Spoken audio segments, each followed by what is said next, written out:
Hey everyone, how you doing today? Pardon for the rowdy dog and the jingle bells.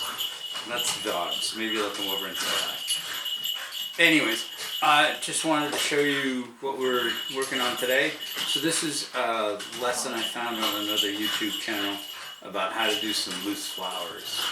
So I wanted to share this with you, and of course the link's going to be down in the description so you can find the actual lesson yourself.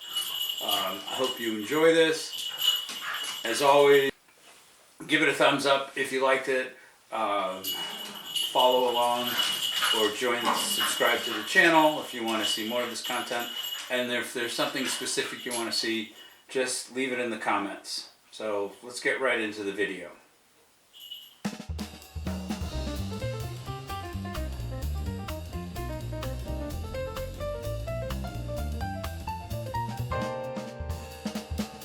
Right, taking the time to mix up the first color, and this is going to start light. In other words, I'm going to mix in some water so it's not a heavy pigmented color.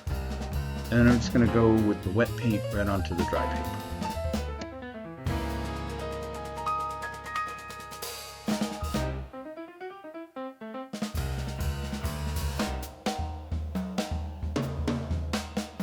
Sorry for the little pause there. I'm having to restock some of the colors in my palette before I can continue on.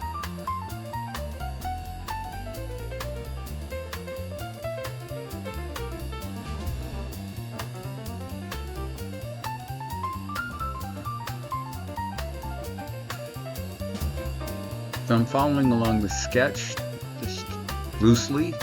The sketch guides me and I go from there, and then I'm using the sharpened end of the paintbrush, almost like a stick, so that I can pull like some very fine little details up and out of these.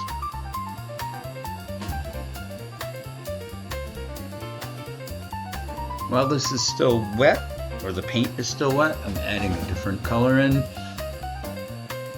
spreading it.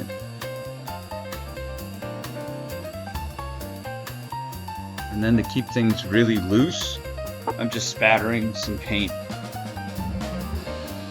And I continue to do this. The reason I didn't do all the flowers at the same time is I wanted to keep working into the wet paint and not let it dry out too much before I did the second layer that I'm doing again. So you see the process is happening over and over.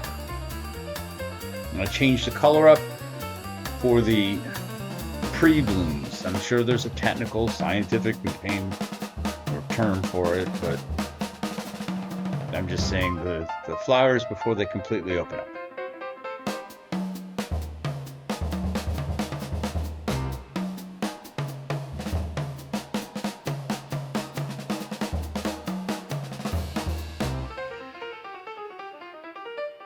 Getting ready to start doing some of the stems.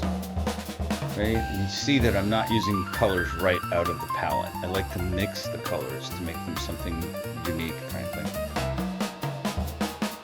And this is light and loose. There's no real plan to how to do this.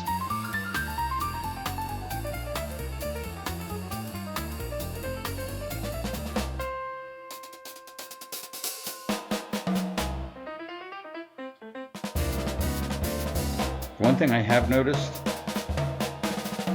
and I notice it again when I'm doing in this painting, when I do stems, is I tend to apply too much pressure. This is self-critique, right?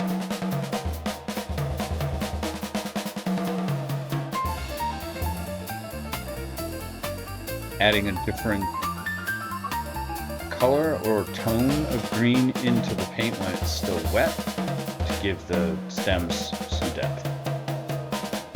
And now that the flowers have dried out a lot, you can go back in, add a darker purple, and then pull that into the rest of the painting with the end of the paintbrush. You'll see here, I'm applying paint to the base, and then adding texture in again with the back of the paintbrush.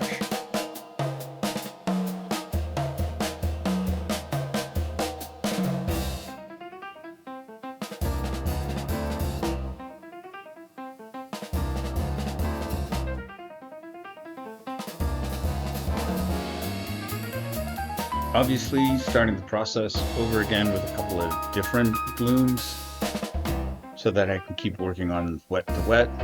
And I'm letting the other blossoms or blooms dry out while I'm doing this, because you'll see this is not only just working wet paint on dry paper, wet paint into wet paint, it's also working with new transparent layers on top of old dried layers.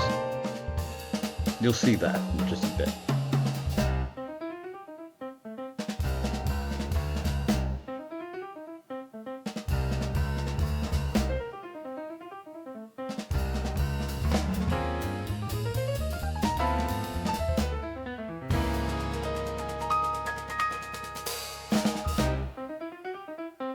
So you can see, as I was saying earlier, I'll be going over some of the dry paint, so glazing on top of it. That's what we're doing here. And a little bit in here as well. So it's just adding depth into the painting and the details.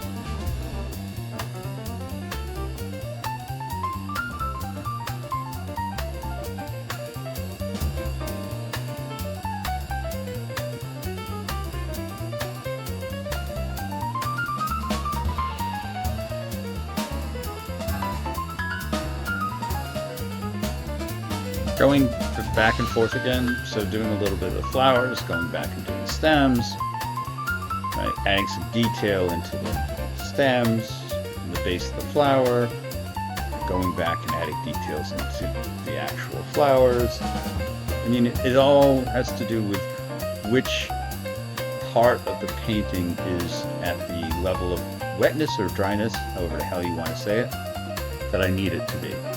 But the whole thing about this painting is just have fun.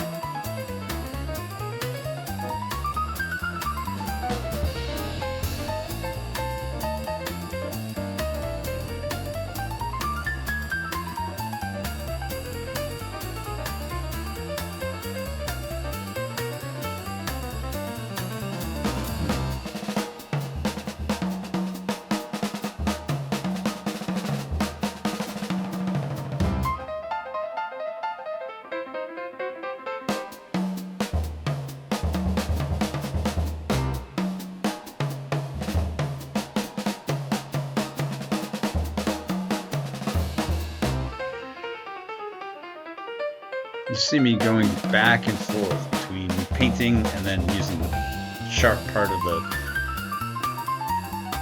handle of the paintbrush to pull the paint and then spatter, right?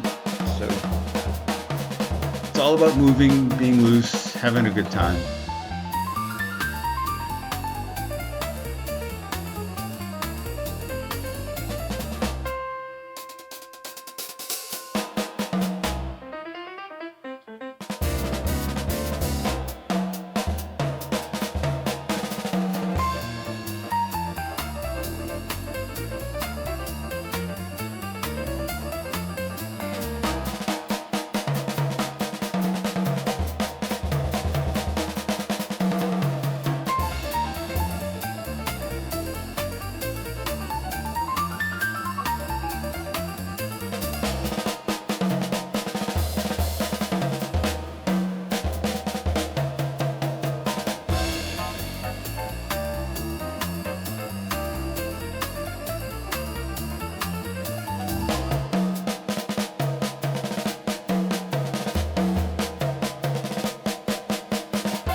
So the painting is all dry now, and I'm just going back in and adding some details. A little more texture into the green and the stems. Occasionally going to go into the flowers, but not very much.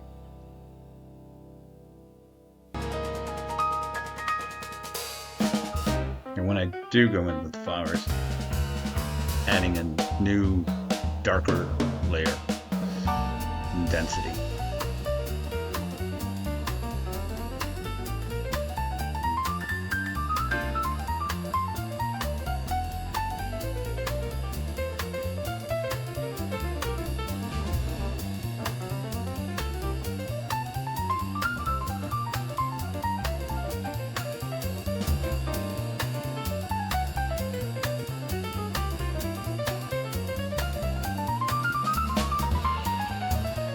And if you take the time to go look at the lesson that's linked down in the description, which I hope you do, you'll notice that obviously our paintings are different.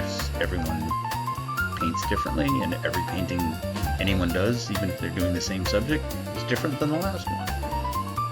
And we always learn a little more when we keep doing it. So now we're going to zoom in so you get a picture of or a good look at the whole thing when it was done.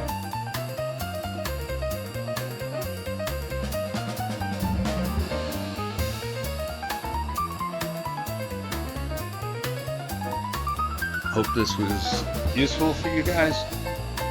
As always, leave some comments if there's something specific you want to see. Hit the like button and subscribe if you want to see when I post something new. Alright, everyone have a good day.